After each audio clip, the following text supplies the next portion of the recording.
My name is Diane Hartwell, and I built a tech company from nothing but code and caffeine in a cramped Detroit apartment. On the afternoon my mother-in-law told me to take my plate and eat in the bathroom because I didn't belong at her table. I was 2 weeks away from closing a deal that would make me $150 million.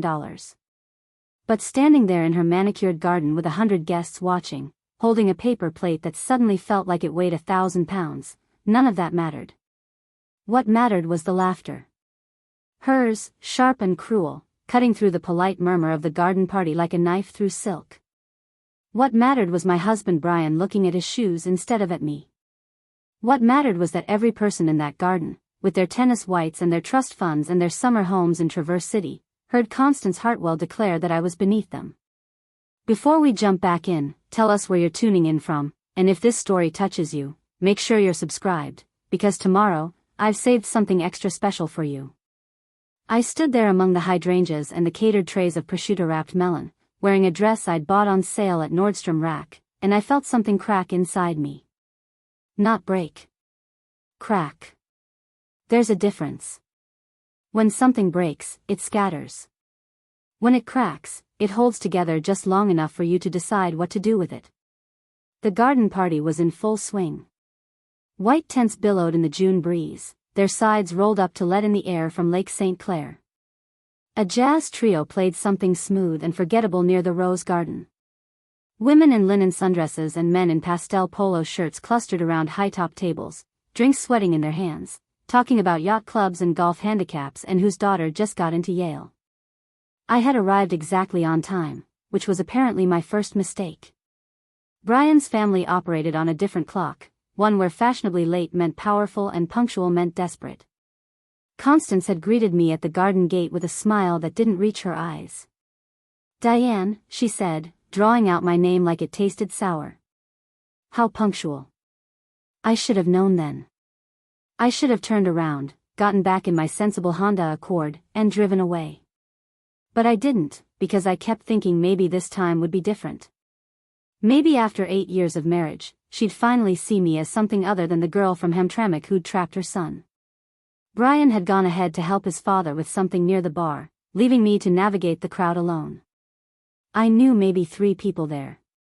The rest were Hartwells or Hartwell adjacents, people whose families went back generations in Grosse Pointe, people who summered as a verb and wintered in Naples.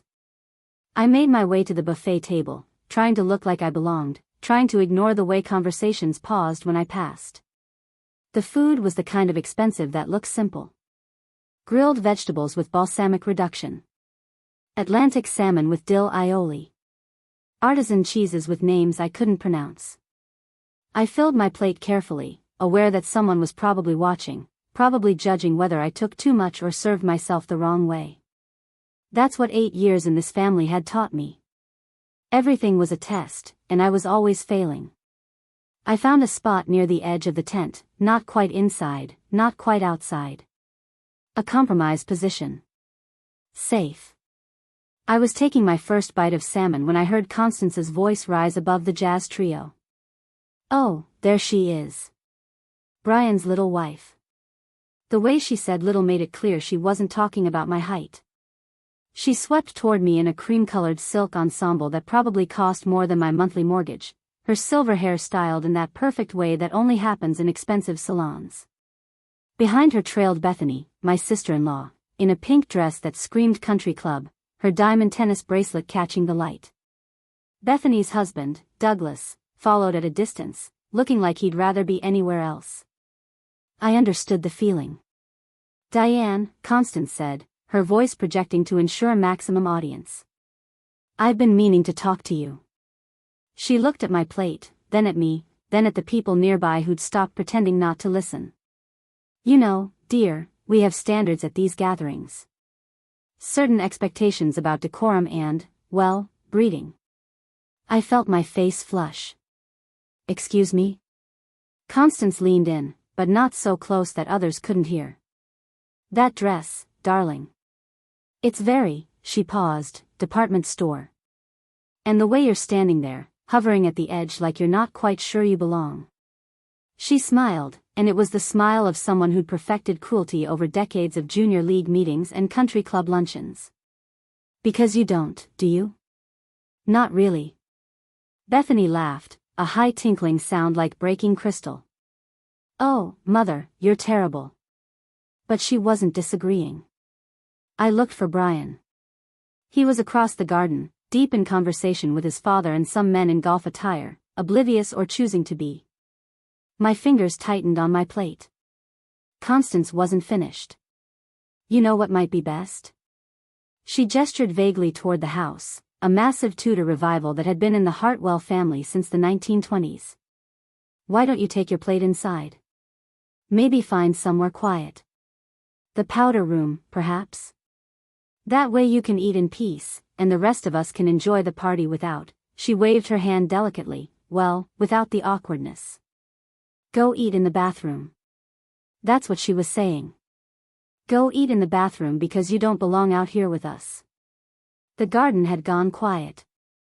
Not completely, the jazz trio still played, but the conversations around us had developed those telltale pauses. People were listening. People were watching. Waiting to see what I would do. I thought about my mother, Rita, who'd worked 60-hour weeks in a dim factory sewing room, who'd taught me to hold my head high no matter what anyone said. I thought about the lines of code I'd written at 3 in the morning, the pitch decks I'd perfected, the investors I'd won over one by one. I thought about the term sheet sitting in my email inbox, the one with numbers that would change everything. And I thought about how none of it mattered here, in this garden, with these people. Constance was still smiling, waiting for me to slink away like a scolded dog. I set my plate down on the nearest table. My hands were shaking, but I kept my voice level. I'll pass on the bathroom, Constance. But thank you for the suggestion. Her smile tightened. Excuse me? I'm fine right here. Bethany's laugh died in her throat. A man near the rose garden coughed into his gin and tonic. Constance's face went through several shades of pink before settling on a dangerous red. You're embarrassing yourself, Diane. And frankly, you're embarrassing this family. We've tried to be welcoming, tried to overlook your, she paused again, background. But there's only so much we can do when someone simply doesn't fit. I walked away before I said something I couldn't take back. Not to the bathroom, not to hide, but out through the garden gate, past the parked Mercedes and BMWs and that one Bentley that belonged to Gerald's golfing buddy, to where my Honda sat in the far corner of the circular drive. I got in, closed the door, and sat there with my hands on the steering wheel, breathing hard. Through the windshield, I could see the party continuing. Constance had returned to her cluster of friends, probably already spinning the story her way. Bethany was laughing with a group near the tent. Brian was still by the bar, still talking, still not looking for me. The jazz trio kept playing. Nothing had stopped. Nothing had changed. Except me. My phone buzzed in my purse. An email from Marcus Webb, my business partner. The subject line read, "They're ready to move forward. Call me." I stared at those words. They're ready to move forward. ClearPath Analytics, the company Marcus and I had built from nothing, was about to be acquired. $340 million. My shares alone would net me $150 million. The deal we'd been negotiating for 6 months was finally coming together. And here I was, sitting in a car outside a garden party, shaking because my mother-in-law had told me to eat in the bathroom. I started the engine. I didn't go back inside to find Brian or to make a scene or to defend myself. I just drove. Out of Grosse Pointe with its massive houses and manicured lawns, onto Jefferson Avenue heading east. The late afternoon sun slanted through the windshield, warm on my face. I rolled down the windows and let the Detroit air in, that mix of lake water and summer heat and the faint industrial smell that never quite left the city. I drove without destination, just needing to move, needing the streets to blur past. I ended up in Hamtramck, in front of the building where I'd grown up. The Polish bakery on the first floor was still there, different owners now but the same painted sign. Our old apartment had been above it, 3 rooms that smelled perpetually of rye bread and my mother's sewing machine oil. I parked across the street and looked up at the windows. 3rd floor, corner unit. I could see the fire escape where I used to sit on summer nights, laptop balanced on my knees, teaching myself to code while the neighborhood kids played stickball in the alley below. I remembered the sound of my mother's voice through the open window, singing along to her Spanish radio station while she worked. I remembered the feeling of wanting more, of knowing there had to be something beyond these streets, beyond the factory jobs and the paycheck-to-paycheck scramble. My phone rang. Brian. I let it go to voicemail. It rang again immediately. I answered. Where are you? His voice was tight, annoyed. Mom said you just left. That's incredibly rude, Diane. I laughed, and it came out sharper than I intended. Rude. Your mother told me to eat in the bathroom, Brian. She didn't mean it like that. You're being too sensitive. You know how she is. Yeah, I said quietly. I know exactly how she is. Just come back. We can smooth this over. You don't have to make everything a big drama. Preparing and narrating this story took us a lot of time, so if you are enjoying it, subscribe to our channel, it means a lot to us. Now back to the story. I watched a woman push a stroller past the bakery, a little girl skipping beside her. Drama, I repeated. That's what you think this is? Diane, come on. Don't do this. Not today. Dad's business partners are here. This looks bad. For who, Brian? For you? For us. For the family. Can you just, for once, try to fit in? Try to be what they need you to be? And what's that? He sighed, long and exasperated. You know what? Forget it. Do whatever you want.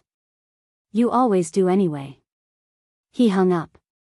I sat there holding the phone, staring at my childhood building, and something inside me shifted. Not cracked this time. Shifted. Settled into a new position, a new understanding. I had spent 8 years trying to fit into Brian's world. 8 years smiling through Constance's barbs and Bethany's condescension. 8 years watching Brian choose his family's comfort over my dignity. 8 years making myself smaller, quieter, more palatable. And for what? So I could be told to eat in the bathroom? So my own husband could accuse me of being dramatic when I objected to being humiliated? I opened my email and read Marcus's message in full. The acquisition team wanted to meet in San Francisco in 2 weeks to finalize terms. They were offering slightly above our asking price. The lawyers were ready. All we needed to do was show up and sign. I typed back, I'll be there. Let's close this deal. Then I started the car and drove toward downtown Detroit, toward the office tower where ClearPath had its headquarters on the 14th floor. It was Sunday evening, the building would be nearly empty, but I needed to be there. I needed to remember who I was when I wasn't trying to be a Hartwell. The elevator dinged open onto our floor. The lights were motion activated, clicking on in sections as I walked through. ClearPath Analytics, read the frosted glass doors. Below it, our mission statement, securing tomorrow's data, today. Marcus and I had argued for 3 days about that tagline. He'd wanted something flashier. I'd insisted on something that meant something. We'd compromised, and it had turned out perfect. Like most things we built together. I walked through the open floor plan, past the standing desks and the collaboration spaces and the break room with its wall of coffee options. Our team of 47 people, most of them young and hungry and brilliant, had built something real here. Something that mattered. We provided data security solutions for mid-sized companies, the ones too small for the big players to care about but too important to leave unprotected. We'd found a gap in the market and filled it with elegant code and relentless customer service. My office was in the corner, windows facing downtown. I could see the Detroit River from here, the Ambassador Bridge strung with lights in the gathering dusk. I sat at my desk and opened my laptop, pulling up the files I'd been working on before the garden party had derailed my day. Lines of code scrolled past, familiar as breathing. This was where I belonged. Not in gardens with people who measured worth by last names and zip codes. Here, where the work spoke for itself. I stayed there for hours, fixing bugs and optimizing algorithms, losing myself in the clean logic of programming. Code didn't care where you came from. It didn't care if you knew which fork to use or if your dress came from Nordstrom Rack or Neiman Marcus. It either worked or it didn't. You either solved the problem or you didn't. Pure. Simple. Fair. It was past midnight when I finally drove home to the small house Brian and I had bought in Royal Oak, halfway between his family's world and mine. All the lights were off. His car was in the driveway. I sat in mine for a long moment, gathering myself, before going inside. Brian was in bed, awake, scrolling through his phone. He didn't look up when I came in. "You missed dinner," he said flatly. Mom was upset. I started changing out of my clothes, hanging the sale rack dress in the closet. "I'm sure she'll survive." This attitude, Diane. This is exactly what I'm talking about. You make everything harder than it needs to be. I turned to face him. "Your mother told me to eat in the bathroom in front of 100 people. I didn't make that harder than it needed to be. It was already pretty hard." He finally looked at me, and his expression was the same one I'd seen earlier in the garden. Distant. Dismissive. Tired. She was trying to help you avoid embarrassment. If you'd just listened, if you'd just gone inside for a few minutes, nobody would have thought anything of it.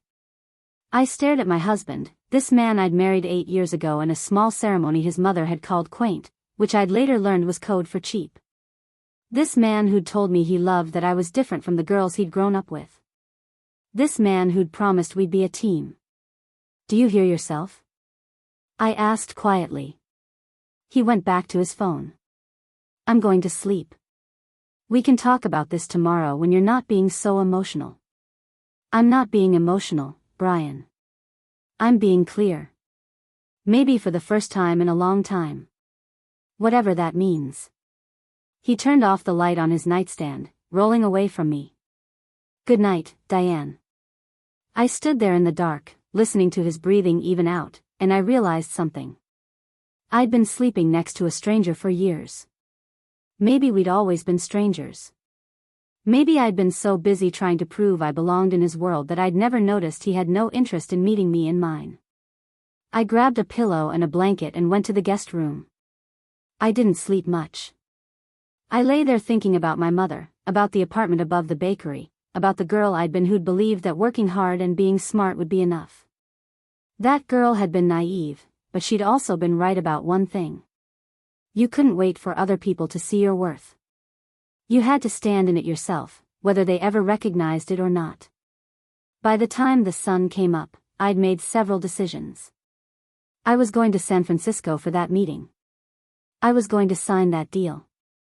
And I was going to stop trying to fit into a family that would never make room for me. Not with anger, not with drama.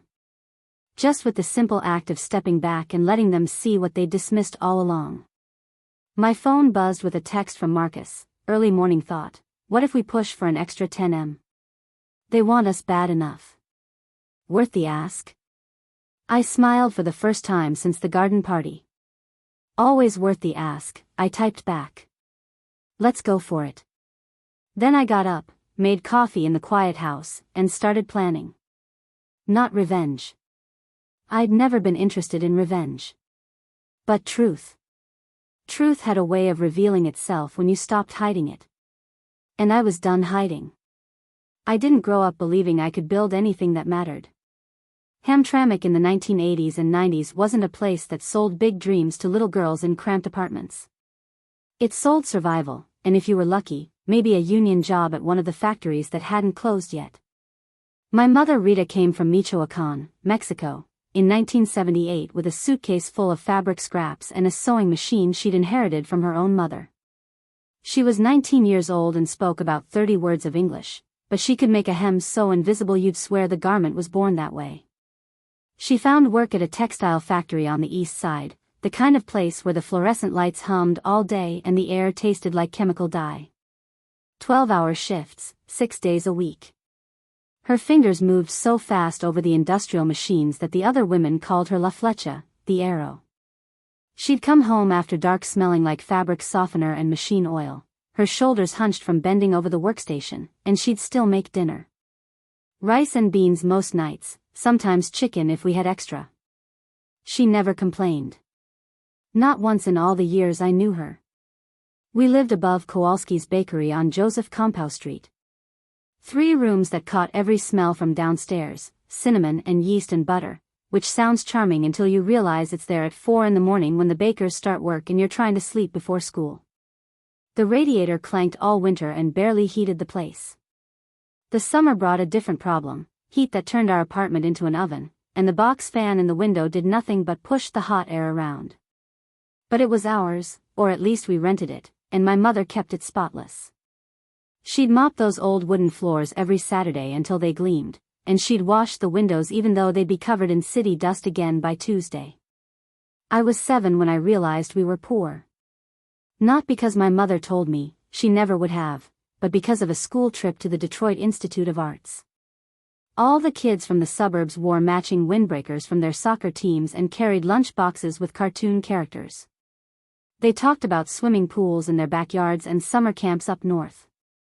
I had a sandwich wrapped in wax paper in a plastic grocery bag, and I wore a jacket my mother had sewn from remnants she'd brought home from the factory. It was perfectly made, not a stitch out of place, but it didn't have a logo. It didn't match anything the other kids wore. That's when I understood we were different. My mother picked me up that afternoon and asked how the museum was. I told her it was fine, but I must have looked sad because she stopped walking and knelt down right there on the sidewalk, not caring about the people streaming past us. She took my face in her rough, work-worn hands and said in Spanish, "Mija, we don't have what they have, but we have something they'll never understand. We have work that means something. We have hands that build. Remember that." I didn't fully understand then. I just nodded and held her hand as we walked back to our apartment. But those words stayed with me, settling somewhere deep, waiting for the day I'd know what they meant. School came easy to me in some ways, impossible in others. I could memorize anything, solve math problems that made other kids cry, read books so fast the librarian thought I was lying about finishing them. But I struggled with the social part, the unspoken rules about who sat where at lunch, who got invited to birthday parties, which clothes marked you as acceptable. I ate lunch alone most days, a book propped against my milk carton, disappearing into other worlds where being smart mattered more than being popular. In 5th grade, a teacher named Mr. Brennan noticed me. He ran the computer lab, which was really just 6 ancient Macintosh machines in a converted storage room. He saw me finish my math worksheet in 10 minutes and spend the rest of class staring out the window, bored and restless. He asked if I wanted to learn about computers. I didn't know what that meant, but I said yes because anything was better than another worksheet I could complete in my sleep. He taught me basic programming. Simple commands at first, making the computer display text, solving basic calculations. But I took to it like I'd been waiting my whole life for this language, this logic. Code made sense in a way the social world never did. You told the computer what to do, and if you did it right, it did exactly that. No hidden meanings, no secret rules, no wondering if you'd said the wrong thing.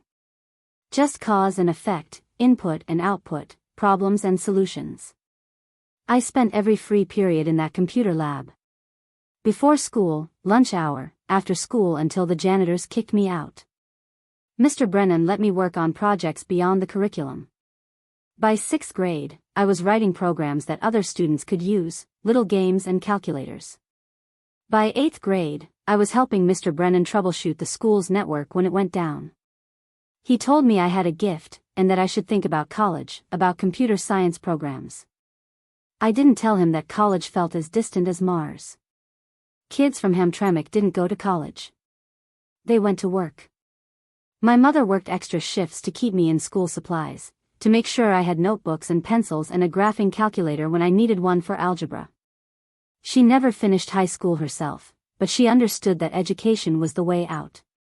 On Sundays, her only day off, she'd take in sewing work from neighbors to make extra money. Wedding dress alterations, hemming pants, fixing zippers. She'd sit at her old Singer machine by the window, the one that had traveled with her from Mexico, and her hands would fly. I'd do my homework at the kitchen table, and we'd work in comfortable silence, both of us building something with our hands. High school was Detroit's Cesar Chavez Academy, a public school that served mostly immigrant families. The building was old, the textbooks older, but some of the teachers cared deeply and fought hard for us. Mrs. Patterson taught AP Computer Science in a classroom with 12 working computers and 25 students, so we had to pair up and share. I didn't mind. I could write code in my head by then, debugging problems before I even touched a keyboard. I worked after school and weekends. First at the bakery downstairs, helping old Mr. Kowalski with inventory and morning prep. 4:30 in the morning, I'd stumble downstairs in the dark and help him mix dough, shape loaves, fill the display cases. The work was hard and hot, the ovens blasting heat even in summer, but he paid me cash and didn't ask questions about work permits or social security numbers. Later, I got a job at a copy shop near Wayne State University, working the night shift.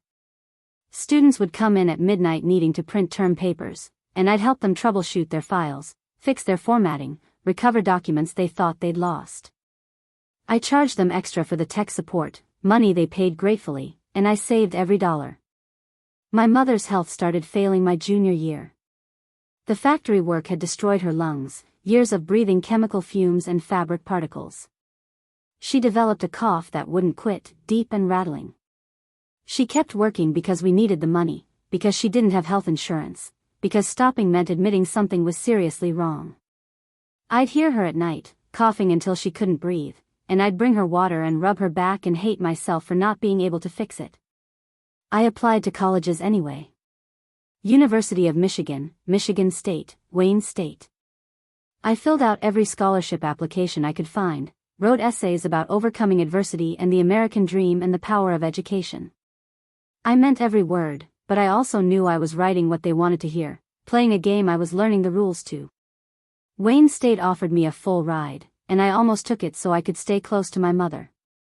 But then University of Michigan came through with a package that covered everything: tuition, room, board, books, and my mother insisted I go. "You don't turn down Michigan," she said, her voice hoarse from coughing. "You go, you learn everything they'll teach you, and you come back and take care of your mama when you're successful." Not before. I cried the day I moved into the dorms in Ann Arbor. The campus was beautiful in a way that felt almost aggressive, sprawling green spaces and Gothic buildings that looked like they'd been there forever. My roommate was from Birmingham, the wealthy suburb, and she'd brought so much stuff it took her family 3 trips to unload their SUV. Matching bedding, a mini fridge, a laptop that was newer than anything I'd ever touched, decorative pillows that served no actual purpose. I had 2 suitcases and a backpack. She tried to be nice, asking about my hometown, my family. I gave short answers and spent most of my time in the computer lab. The College of Engineering was brutal. We'd out courses designed to make half the students quit. Physics, calculus, chemistry, all taught in massive lecture halls where professors didn't learn your name. I watched students around me struggle and drop out, switching to easier majors, deciding engineering wasn't for them. But I couldn't afford to switch. I couldn't afford to fail. Every class I took was bought with my mother's destroyed lungs and Mr. Kowalski's early morning generosity and Mrs. Patterson's belief that I could make it. So I didn't fail. I studied until my eyes burned. I formed study groups with other scholarship kids, the ones who understood that this wasn't optional. I learned to navigate office hours, to ask for help when I needed it, to advocate for myself in a system that wasn't built for people like me. I met Marcus Webb my sophomore year in a data structures class. He was a transfer student from community college, a black kid from Detroit's west side who'd taken the long route to Michigan. We got paired for a project, and within an hour of working together, I knew I'd found someone who understood code the way I did. We didn't just write programs, we crafted them, elegant solutions to complex problems. We'd argue about the best approach, push each other to optimize, to think differently. That semester project turned into a friendship that would change my life. Marcus and I started taking every class we could together. We'd camp out in the computer lab, surviving on vending machine coffee and shared pizzas, debugging code until sunrise. Other students thought we were dating, but it wasn't like that. We were partners in a different way, two people who'd clawed their way to Michigan from neighborhoods that weren't supposed to produce computer scientists. We understood each other's hunger, the way we attacked problems like they were personal offenses. Junior year, we entered a hackathon sponsored by tech companies recruiting from Michigan. 24 hours to build something innovative. We created a prototype for data encryption that was faster than existing methods, using an algorithm Marcus had been developing and my optimization skills. We won third place and caught the attention of several companies. But more importantly, we realized we worked better together than apart, that we could build something real if we kept going. My mother came to my graduation. She took the bus from Detroit, 3 transfers and 2 hours each way, wearing a dress she'd made especially for the occasion. She was thinner than I remembered, her cough worse, but she smiled so wide when they called my name. Bachelor of Science in Computer Science, cum laude. She stood and clapped, and I heard her voice above everyone else's. "That's my daughter," she kept saying to anyone near her, "That's my girl." After the ceremony, she pressed an envelope into my hands. Inside was $500 in 20s, money I knew she'd been saving from her sewing work. "For your future," she said. "Build something beautiful." She died 8 months later. Lung disease, complications from decades of factory work, a body that had given everything it had. I was working my first job out of college, a junior developer position at an automotive software company, living in a studio apartment in Ferndale. I paid for her funeral with my first paycheck and cried through the entire service, held up by Marcus and a handful of neighbors from Hamtramck who remembered the woman who could make anything with a needle and thread. After she died, I threw myself into work with a focus that bordered on obsessive. I coded until my wrists ached, took on extra projects, volunteered for the difficult assignments no one else wanted. I was building something, though I wasn't sure what yet. Just building, because that's what she'd taught me to do. That's what her hands had shown me, moving over fabric, creating something from nothing, never stopping, never complaining, always working. I met Diane Hartwell 2 years later at a tech conference in downtown Detroit. I was presenting a paper on database optimization, and he was there representing his father's manufacturing company, looking for software solutions. He approached me after my presentation, told me I was brilliant, asked if I wanted to get coffee. He was handsome in that clean-cut way, sandy hair and blue eyes and a smile that came easy. He wore a suit that fit perfectly and a watch that probably cost more than my car. He seemed fascinated by me, by my background, by the fact that I'd built myself from nothing. He called it inspiring. I should have heard the words he wasn't saying, that I was interesting because I was different, that I was a story he could tell at parties. We dated for 6 months before he proposed. It was a whirlwind, dinners at restaurants I'd never heard of, weekends at his family's place in Grosse Pointe, meeting his parents over tense formal meals where I never knew which fork to use. Constance made her feelings clear from the start with tight smiles and pointed questions about my family, my background, my plans. Gerald was kinder but distant, a man who'd learned long ago to let his wife set the social agenda. Bethany, Brian's sister, treated me like an anthropology project, fascinated and appalled in equal measure. But Brian seemed different from them. He told me he didn't care about any of that old money snobbery, that he loved me for who I was. He proposed on a beach in Traverse City, and I said yes because I thought maybe I could have both things, the career I was building and the family I'd always wanted. I thought love could bridge the gap between Hamtramck and Grosse Pointe. I was wrong, but I didn't know it yet. We got married at a small ceremony at the Detroit Yacht Club, Constance's choice, not mine. She'd wanted something bigger, but Brian convinced her that intimate was more elegant. I wore a dress I'd designed and had a seamstress make, thinking of my mother's hands, wishing she could have been there.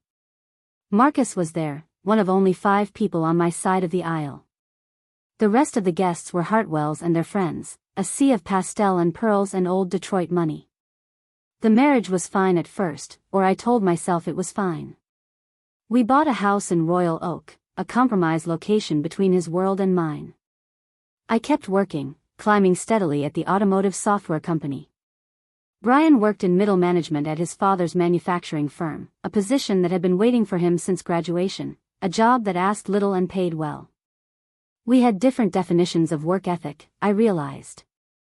For me, work was identity, purpose, proof of worth. For him, it was something you did from 9 to 5 before the real life of golf games and dinner parties began. Marcus and I had stayed close after graduation, talking regularly about starting our own company someday. That someday became real 3 years into my marriage. We both saw the same gap in the market, mid-sized companies that needed sophisticated data security but couldn't afford enterprise-level solutions. We spent 6 months developing a prototype, working nights and weekends, building something that could scale. When we were ready, we quit our jobs on the same day and launched ClearPath Analytics from a tiny office in Detroit's tech town. Brian thought I was crazy. His mother thought I was reckless and unsuitable. She actually used that word, unsuitable, like I'd committed some social crime by wanting to build something instead of joining the junior league. But Marcus and I pushed forward, living off savings, taking meetings with anyone who'd listen, pitching our solution to skeptical executives who wondered if 2 kids from Detroit could really deliver what we promised. The first year, we nearly went under twice. We landed small clients, built our reputation one company at a time. The second year, we hired our first employees. The third year, we moved to a bigger office. By year 5, we had 40 people on staff and revenues that made us impossible to ignore. By year 7, the acquisition offers started coming in. And now, 8 years after that garden party humiliation, we were 2 weeks away from closing a deal that would make everything my mother had worked for, everything I'd built, undeniably, irrevocably real. The girl from Hamtramck who'd learned to code in a converted storage room had built something worth $150 million. Not because anyone gave it to her. Not because she married into the right family or knew the right people. Because she worked, because she learned, because she never stopped believing that her hands could build something that mattered. My mother had been right all along. We had something they'd never understand. We had work that meant something. And now, finally, I was ready to stop hiding that truth from people who would never value it anyway. The Monday after the garden party, I walked into ClearPath's office with my shoulders back and my coffee strong. Marcus was already at his desk, headphones on, fingers flying across his keyboard. He glanced up when I passed, pulled off the headphones, and gave me a look that said he knew something had happened but wouldn't push until I was ready to talk. That was Marcus. 8 years of partnership had taught us to read each other's silences. I closed my office door and pulled up the acquisition documents. $340 million. The number still felt abstract, like something that happened to other people in news articles, not to a girl who'd learned to code in a storage room with outdated computers. TechCore Solutions, a Silicon Valley giant, wanted us. They'd been circling for months, sending increasingly aggressive offers, and we'd played it cool, knowing that desperation smelled like money in the tech world. My desk phone rang. Marcus on the internal line. Conference room, 5 minutes. Dr. Park is calling in. Dr. Helen Park had been my computer science professor at Michigan, the one who'd pushed me harder than anyone else, who'd refused to accept good when she knew I could deliver exceptional. After I graduated, she'd left academia for venture capital, and when Marcus and I started ClearPath, she'd been our first investor. $50,000 when we had nothing but a prototype and a dream. Now that $50,000 had turned into $15 million on paper, and she had every right to be involved in this decision. I grabbed my notebook and headed to the conference room. Marcus was setting up the video call, his movements efficient and practiced. The screen flickered to life, and Dr. Park appeared, her office in San Francisco visible behind her. She was in her late 50s, her black hair streaked with silver, wearing her trademark combination of elegant blazer and statement necklace. She'd made a fortune betting on founders that other VCs overlooked, women, people of color, first-generation immigrants. She saw potential where others saw risk. Diane, Marcus, she said, her voice warm but businesslike. I've reviewed TechCore's latest offer. They've sweetened the deal considerably. Stock options for both of you if you stay on for 2 years post-acquisition, retention packages for key employees, and they're willing to let ClearPath operate semi-autonomously. This is as good as it gets. Marcus leaned forward. What's the catch? Dr. Park smiled slightly. The catch is that you both need to be ready to walk away from what you built. They'll want their fingerprints on everything eventually. The autonomy they're promising will erode. That's how these things work. The question is whether you're at peace with that. I thought about the last 8 years. The sleepless nights debugging code that wouldn't cooperate. The pitch meetings where middle-aged executives had looked at me like I was their daughter playing business instead of a founder with a viable product. The small victories, landing our first major client, hiring our 10th employee, moving into this office space with its view of downtown Detroit.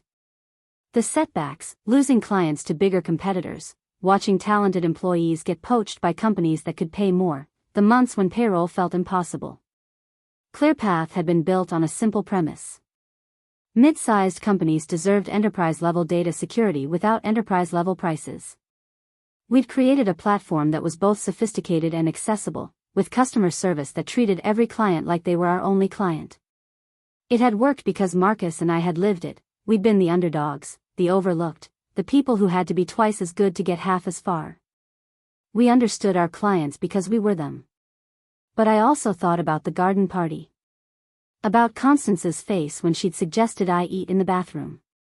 About Brian's phone call accusing me of being dramatic. About 8 years of trying to prove I belonged in a world that kept finding new ways to remind me I didn't. I'm ready, I said. We've built something that works. Let someone else take it to the next level. I want to close this deal. Marcus nodded slowly. I'm in. Let's do it. Dr. Park's expression shifted to something that might have been pride. Then let's talk strategy. They want you in San Francisco in 2 weeks. That gives us time to negotiate a few more points. I want to push for that extra 10 million Marcus mentioned. They're hungry enough to pay it. We spent the next hour going through details. Contract terms, retention bonuses, intellectual property rights, non-compete clauses. Dr. Park had done this dozens of times, and her experience showed. She knew which points to fight for and which to concede, how to read the subtext in every clause. By the time the call ended, I felt both exhausted and electrified. Marcus and I sat in the conference room after Dr. Park signed off. The office was filling up outside, our team arriving for the day, voices and footsteps and the hiss of the espresso machine in the break room. These were people we'd hired, trained, fought for. People who'd believed in what we were building when it was nothing but potential. We need to tell them, Marcus said quietly. Before word leaks. I know. But not yet. Not until it's final. He understood. In the tech world, rumors moved faster than code. If word got out that we were in acquisition talks, everything would change. Competitors would poach our people. Clients would worry about continuity. The deal itself could fall apart under the scrutiny. We had to keep this contained until the ink was dry. The next 2 weeks were a masterclass in living double lives. During the day, I was CEO Diane Hartwell, running our weekly all-hands meetings, reviewing quarterly projections, mediating disputes between the engineering and sales teams. At night, I was on conference calls with lawyers and accountants, reviewing documents that ran hundreds of pages, negotiating terms that would determine not just my financial future but the future of everyone who'd bet on ClearPath. Brian noticed something was different. He'd come home to find me at the kitchen table surrounded by papers, my laptop open to spreadsheets and contracts. What's all this?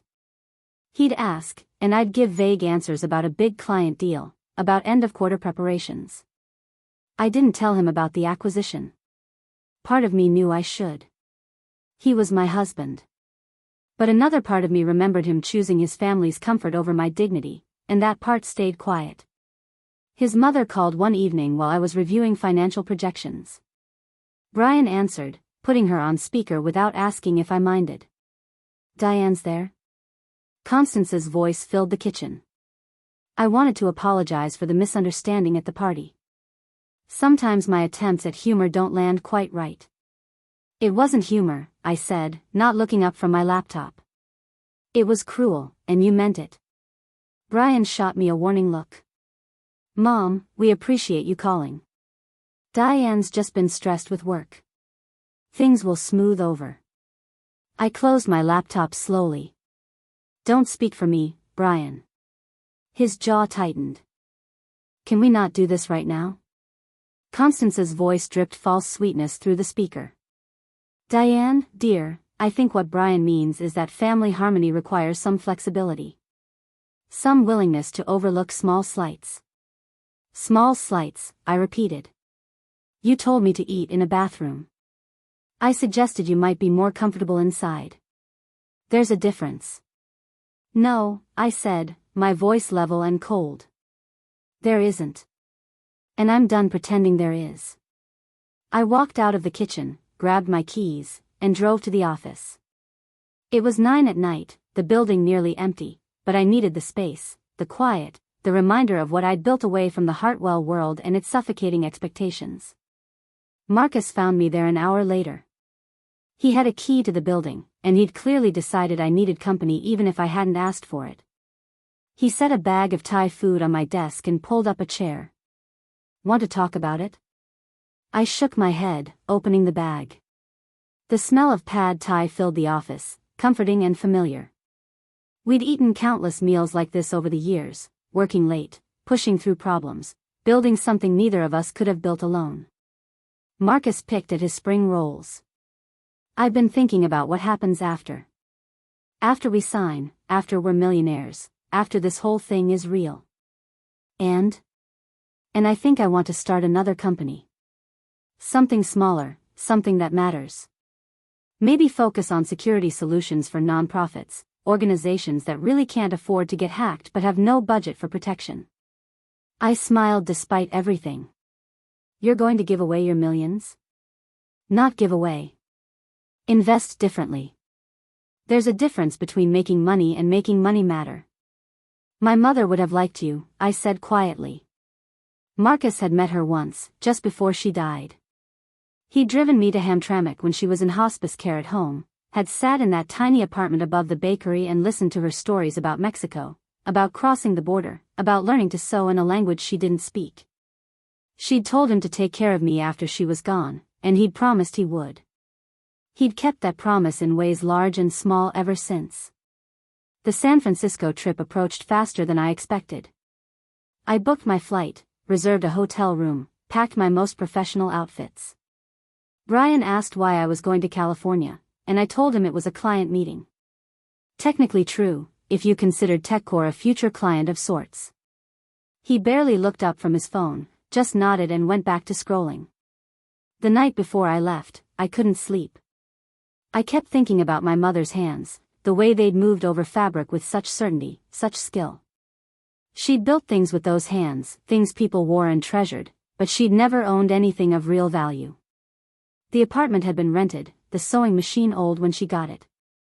When she died, her entire estate fit in 2 cardboard boxes. Clothes she'd made, photos, a few pieces of jewelry that were more sentimental than valuable. And here I was, about to sign papers that would make me wealthy beyond anything she could have imagined. The math felt impossible.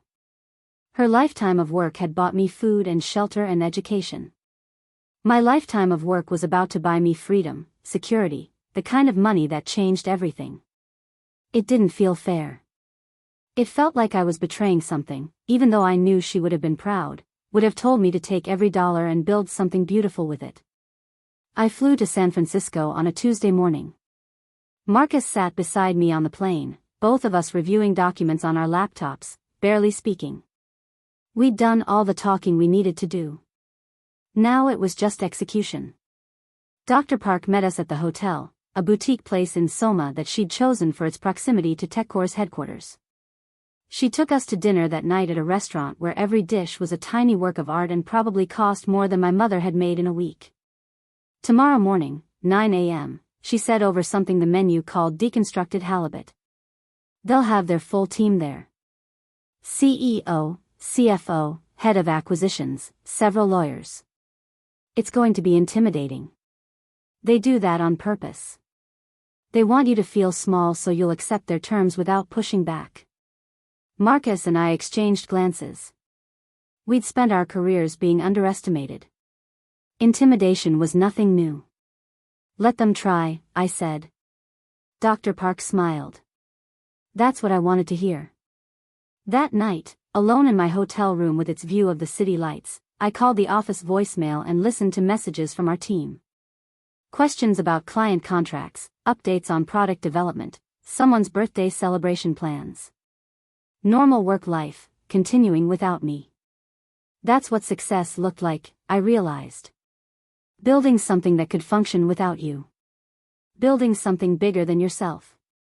I thought about calling Brian, then decided against it. What would I say? That I was about to become independently wealthy? That I'd built something he'd never understood or valued? That his mother's cruelty had somehow crystallized into resolve that led here, to this hotel room, to this moment? He wouldn't understand. He'd never understood that work could be about more than a paycheck, that building something could be about proving you existed, you mattered, you were real. The meeting the next morning was everything Dr. Park had warned us about. TechCore's headquarters was all glass and chrome and casual Friday hoodies over extraordinary wealth. The conference room had a view that stretched to the Bay Bridge. Their team filed in with the confidence of people who'd done this 100 times, who knew they held all the cards. But they didn't. They wanted what we'd built, and wanting something gives the other side power if you're smart enough to use it. The CEO, a man named David Chen who'd founded TechCore in his Stanford dorm room 20 years ago, led the discussion. We love what you've built, he said, his tone suggesting he was doing us a favor by noticing. ClearPath fits perfectly into our portfolio. We see tremendous growth potential. Marcus leaned back in his chair. Good. Then you'll understand why we're asking for $350 total instead of $340. The room temperature dropped several degrees.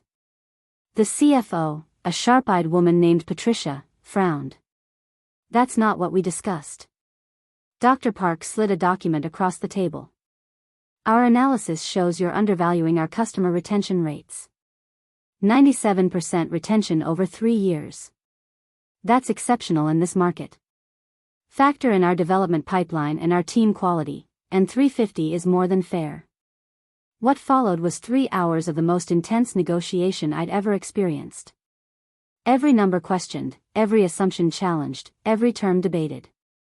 Marcus and I had prepared for this, had run scenarios with Dr. Park, but the reality was still brutal. These were people who bought companies the way normal people bought groceries, and they expected us to be grateful for their interest. But we held firm. We knew our worth, knew our numbers, knew that they wanted us more than we needed them.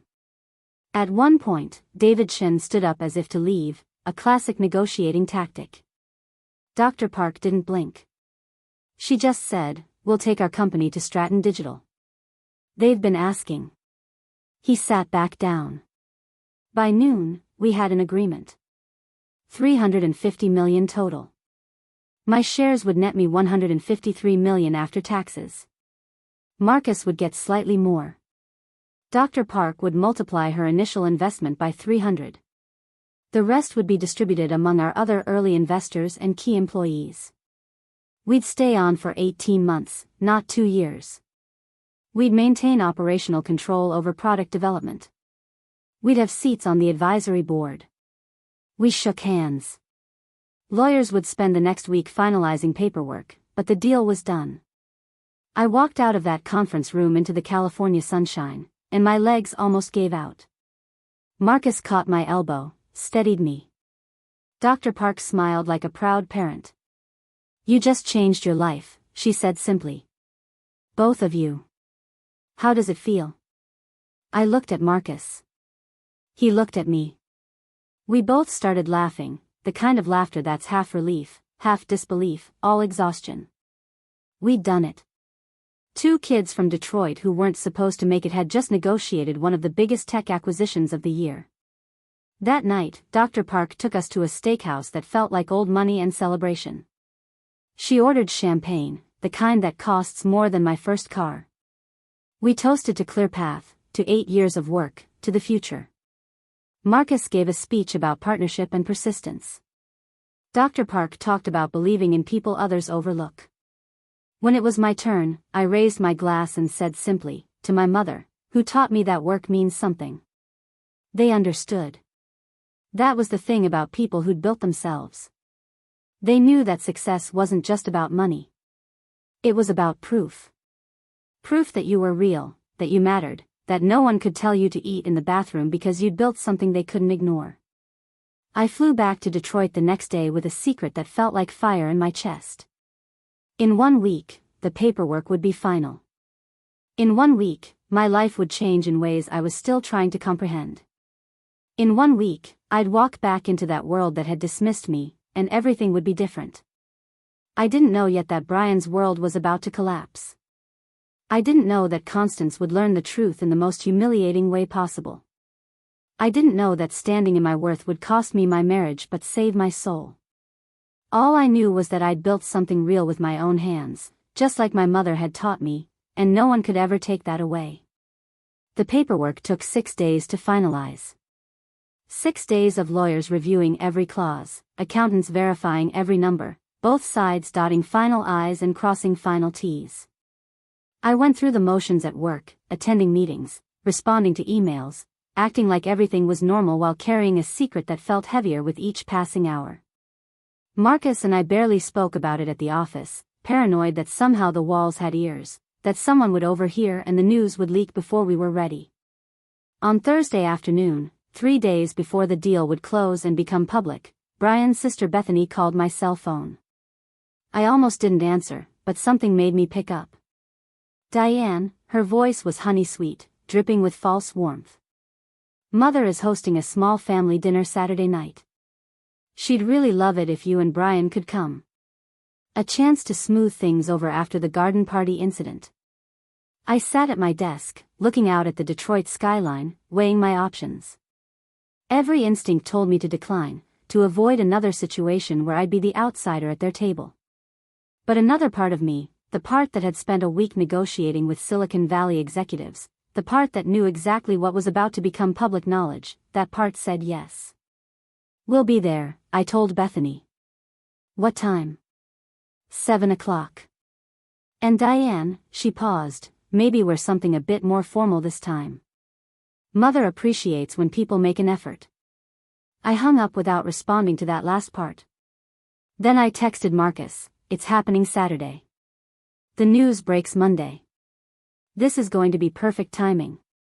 His response came back immediately, you sure about this? I typed, I've never been more sure of anything. That evening, I told Brian about the dinner invitation. He looked relieved, like maybe his two worlds could finally coexist peacefully. See, he said, Mom wants to make things right. I told you if you just gave her time, she'd come around. I didn't correct him. I just nodded and went back to my laptop, reviewing the press release that would go out Monday morning. TechCore acquires Detroit-based ClearPath Analytics for $350 million. The article would mention Marcus and me by name, would detail our backgrounds, our success story.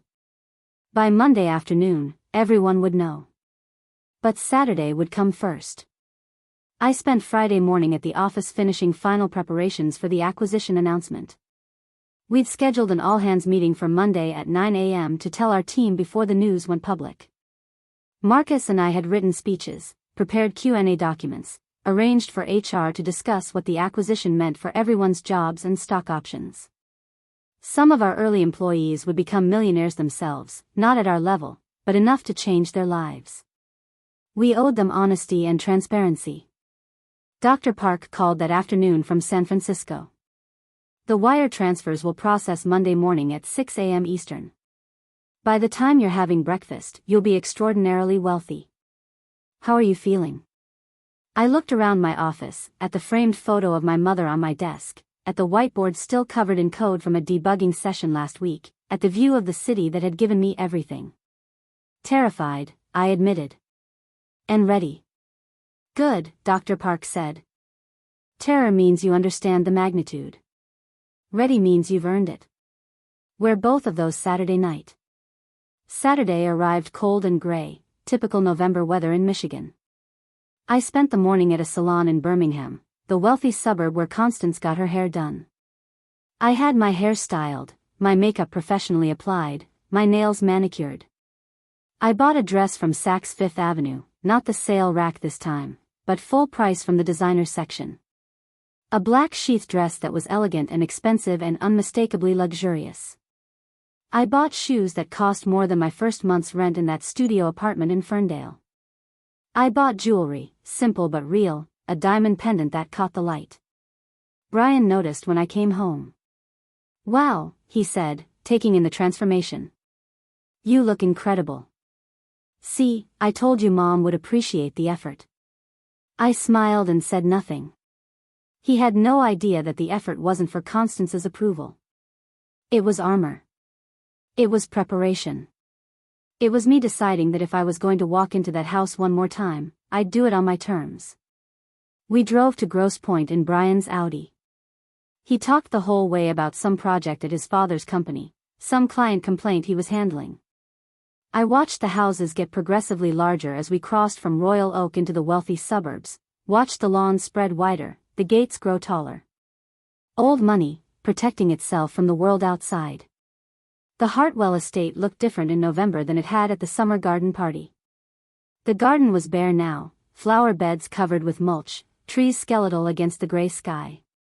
But the house itself glowed with warm light from every window, welcoming and deceptive. Brian parked in the circular drive next to Bethany's Range Rover and Gerald's vintage Mercedes. I took a breath before getting out of the car. Brian looked over at me. "You okay?" "Perfect," I said. "Let's go." Constance answered the door herself, which was unusual. She typically had someone else handle such tasks. She was dressed impeccably as always, cream-colored slacks and a cashmere sweater set, pearls at her throat. Her eyes swept over me, taking in the dress, the shoes, the jewelry, and something flickered across her face.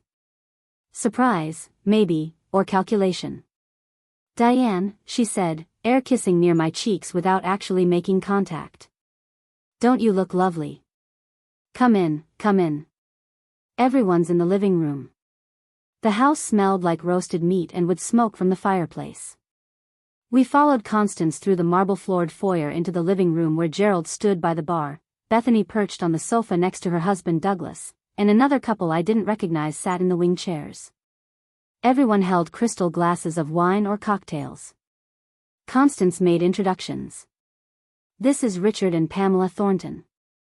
Richard sits on the board at the country club with Gerald. And of course, you know everyone else." I smiled politely and accepted a glass of wine from Gerald.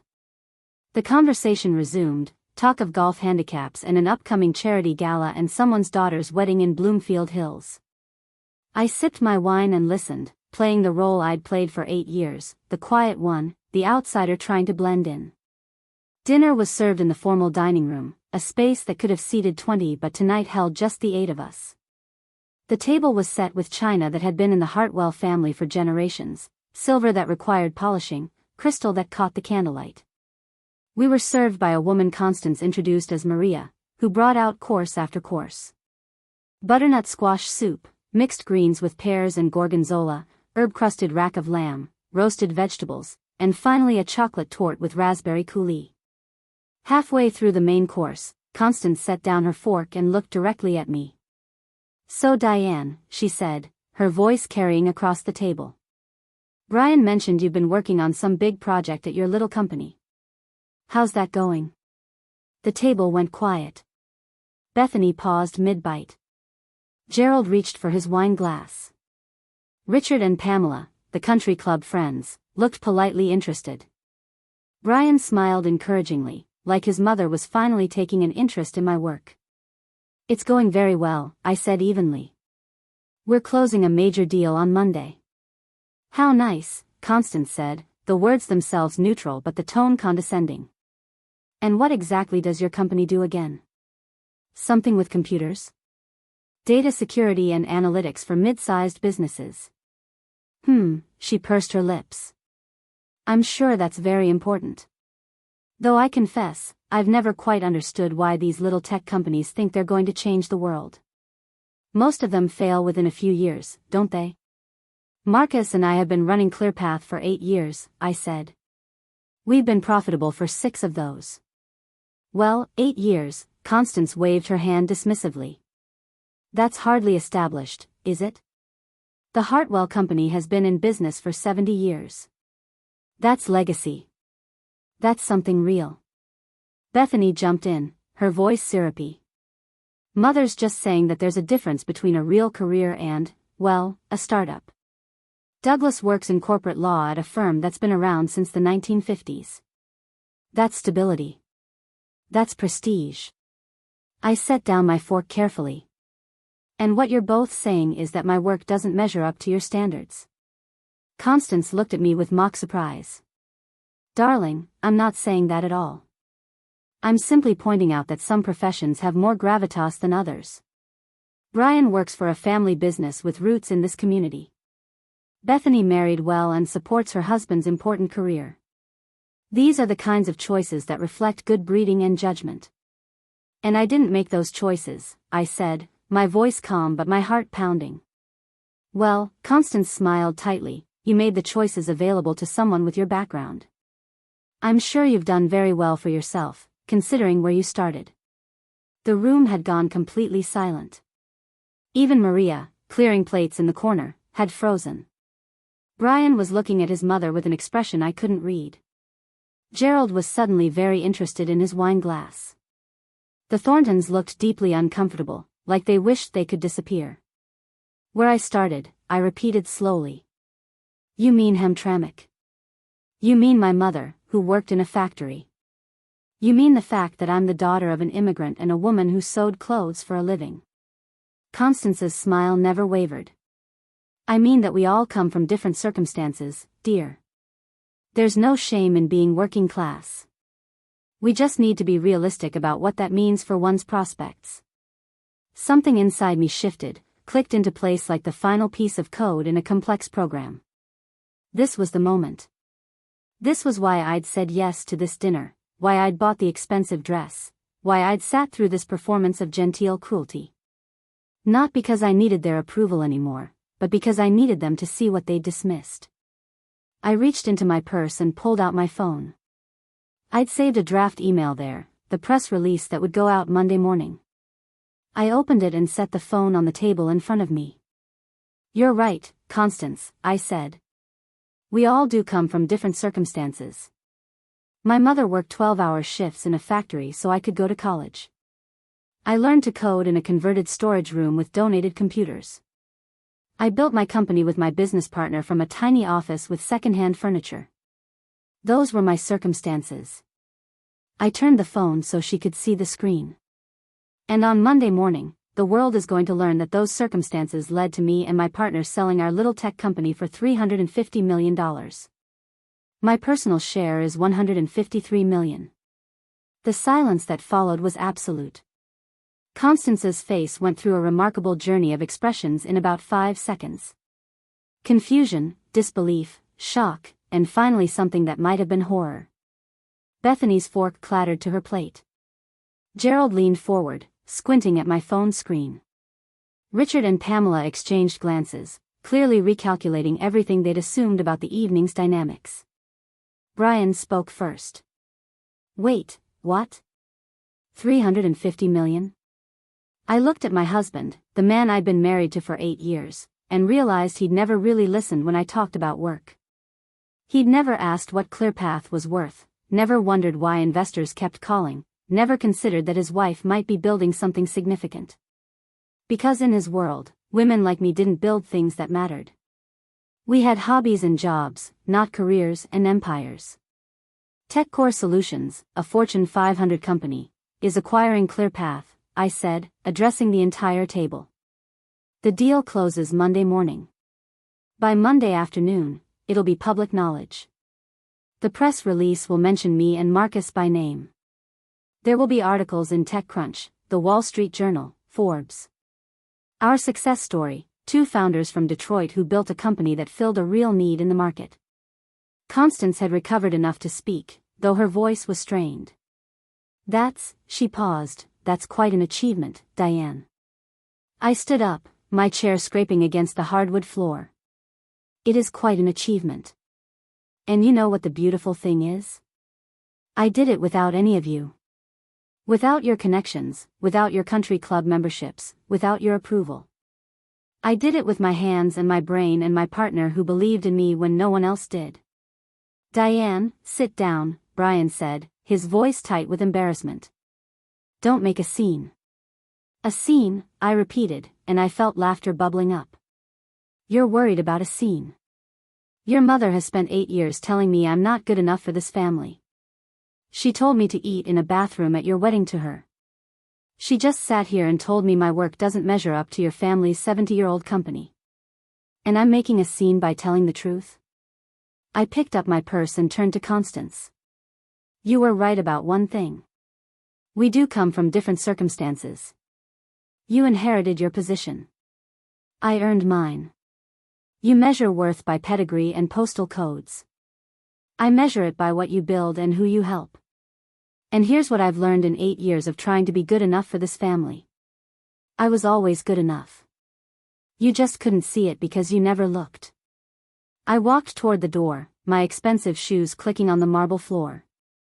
Behind me, chaos erupted. Brian calling my name, Bethany's shocked voice saying something about disrespect, Gerald trying to calm everyone down, Constance's sharp tone demanding someone do something. I didn't turn around. Maria, the woman who'd been serving dinner, met me in the hallway. She pressed something into my hand, a piece of paper. I looked down at it. A napkin with a phone number written in pencil, and below it, "You are magnificent. Call me if you need anything. Maria Reyes." I looked up at her, this woman who'd witnessed everything, who probably served a dozen dinners like this where wealthy people demonstrated their power over others. She smiled, squeezed my hand, and whispered, "Your mother would be so proud." My eyes filled with tears, but I blinked them back. "Thank you," I said. "Thank you for seeing me." I walked out of that house and into the cold November night. Brian's Audi was still in the driveway, but I pulled out my phone and called an Uber. I wasn't riding home with him. I wasn't going home at all. I requested the ride to take me to the Westin in downtown Detroit, a hotel where I could think, where I could breathe, where I could process what had just happened. The driver arrived 15 minutes later, a middle-aged man who didn't ask questions when I got in wearing a designer dress and tears streaming down my face. He just turned up the heat and drove, and I watched the Hartwell estate disappear in the rearview mirror, those lights in every window growing smaller and smaller until they were just another glow in the distance. My phone started ringing before we'd gone 2 miles. Brian, then Constance, then Bethany, then Brian again. I turned it off and watched the city lights slide past the window. Hamtramck's modest houses and corner stores gave way to downtown's towers and theaters. The city that had raised me, that had given my mother work and me hope, that had become the home for ClearPath and everything we'd built. At the hotel, I checked in under my own name. The clerk processed my credit card without flinching at the amount, though by this time next week I could have bought this entire hotel without checking my bank balance. I rode the elevator to the 15th floor and let myself into a room with a view of the river, of Canada across the water, of the Ambassador Bridge strung with lights like a necklace. I sat on the bed and finally let myself feel everything I'd been holding back. Not sadness, not exactly. Something more complex. Relief that I'd finally said what needed saying. Anger at 8 years of trying to shrink myself to fit their mold. Pride at what I'd built despite their dismissal. And underneath it all, grief for the marriage that had probably just ended in that dining room. My phone buzzed with a text. I'd turned it back on without thinking. "Marcus, just got a very confused call from Brian asking if the acquisition was real." I told him yes. "You okay?" I typed back, "I'm fine. Better than fine. I just walked out of my last Hartwell family dinner. It felt amazing." His response, "That's my CEO. Want company?" I smiled. "Tomorrow. Tonight I need to sit with this." Another text came through, this time from Dr. Park. "Brian Hartwell just called me demanding to know if you're actually selling a company for $150 million. I told him he should have paid better attention to his wife's career." Congratulations on your liberation." I laughed out loud in that quiet hotel room. Then I opened my laptop and pulled up the all-hands meeting presentation for Monday morning. Our team deserved to hear this news from us, deserved to understand what we'd built together, deserved to celebrate before the world descended with its analysis and its opinions. I worked until midnight, perfecting the presentation, crafting the message. When I finally closed the laptop and looked out at the city lights, I felt something I hadn't felt in years. Not just success, not just vindication, but peace. The kind of peace that comes from finally standing in your full truth without apology. My mother had told me once that we build things with our hands to prove we existed, to leave something behind that says we were here, we mattered, we were real. I'd built something real. And no one, not Constance with her old money and her cruelty, not Brian with his passive acceptance of her behavior, not anyone, could ever take that away from me. The deal would close Monday morning. The money would transfer. The world would know. But the real moment, the one that mattered, had happened in that dining room when I'd stopped trying to be small enough for their table and stood up in my full size. That was when everything changed. That was when I became free. Monday morning arrived with crystalline clarity. I woke in the hotel room at 5 a.m., showered, dressed in my best suit, and drove to the office through empty streets. The wire transfer would process at 6. By 6:15, my phone pinged with a notification from my bank, an alert they'd never had to send before. Large deposit received. Please contact us to verify. I called them back, verified my identity, and listened to the account manager's voice crack slightly when she read the balance. $153,200,000. After taxes, after legal fees, after everything. Real money, sitting in an account with my name on it. Marcus arrived at 6:30, and we sat in my office watching the sunrise paint the Detroit skyline in shades of orange and gold. Neither of us said much. What was there to say? We'd done it. The dream we'd sketched on napkins in a coffee shop 8 years ago had become reality beyond anything we'd imagined. The all-hands meeting at 9 was emotional. Our team filled the main conference room, 47 people who'd believed in what we were building. When Marcus and I announced the acquisition, the room erupted. Cheers, tears, hugs. Several of our early employees would receive enough stock to pay off mortgages, fund their kids' educations, change their trajectories. We'd built something that lifted others up, not just ourselves. The press release went live at 10. My phone exploded with calls, texts, emails.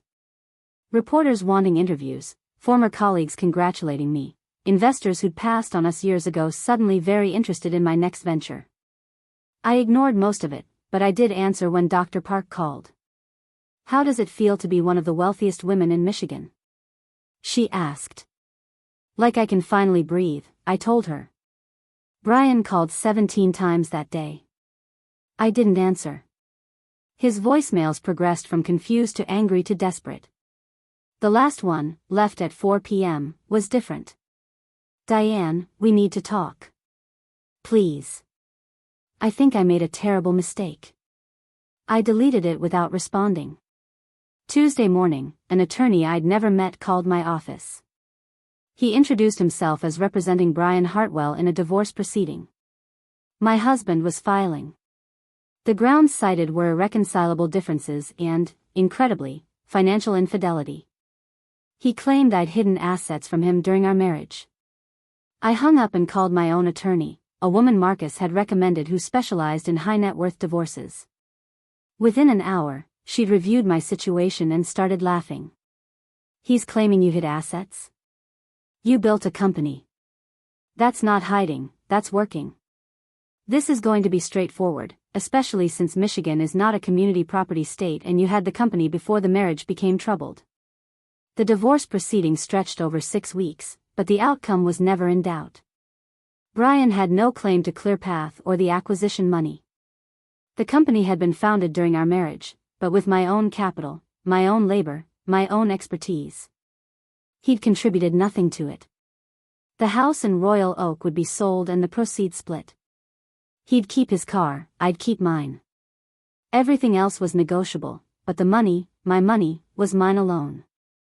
Constance tried to intervene. She called my attorney demanding a meeting, insisting that family matters should be handled privately. My attorney told her that we'd be delighted to handle things privately, just as soon as Brian withdrew his absurd claims. He did, eventually, once it became clear he had no legal ground to stand on. The divorce was finalized in January, 2 months after that dinner. Brian got a settlement that was generous, more than fair, but nowhere near what he'd hoped. I kept the money I'd earned, and he went back to his family's company. His life barely changed except for the absence of a wife he'd never really seen anyway. I ran into Constance once, in March, at a charity gala I'd been invited to as a major donor. She was there in a different capacity, as the wife of a man whose family had always donated. She saw me across the room, froze, then turned and walked the other direction. I didn't follow. There was nothing left to say. Maria, the woman who'd served dinner that night, did call me. We met for coffee, and I learned she'd been working for the Hartwells for 15 years, watching them treat anyone they considered beneath them with casual cruelty. She'd wanted to quit 100 times but needed the job. I hired her as the office manager for the nonprofit Marcus and I were starting, a foundation providing tech education and resources to underserved communities. She accepted with tears in her eyes. By spring, I'd moved into a new place, a loft in downtown Detroit with massive windows and exposed brick. I furnished it slowly, carefully, choosing pieces that meant something rather than things that impressed. I hung a photo of my mother in the living room, her face young and hopeful, newly arrived in America. Every morning, I told her what I was building with the gift she'd given me. Marcus and I launched our foundation in June. We focused on kids like we'd been, smart and hungry but without resources or connections. We provided computers, mentorship, coding classes, pathways to college and careers.